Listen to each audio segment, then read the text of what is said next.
প্রিয় বন্ধুরা, কী কারণে মুরগিরা যে পরিমাণ খাদ্য গ্রহণ করে সেই পরিমাণ বৃদ্ধি হয় না?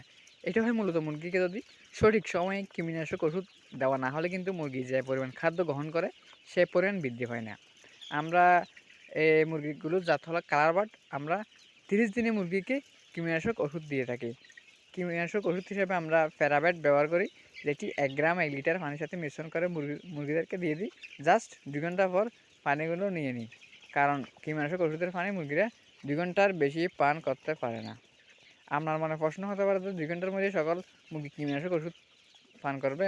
সেজন্য আপনি একটি কাজ করবেন, 1 ঘন্টার জন্য পানির পাত্র নিয়ে নেবেন যাতে মুরগির তৃষ্ণা পায়, ফলে সকল মুরগি কৃমিনাশক ওষুধের পানি পান করে।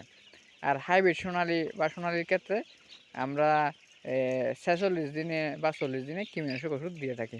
আর দেশি মুরগির ক্ষেত্রে মুরগির বয়স যখন 2 মাস হবে তখন কৃমিনাশক ওষুধ দিতে হয়।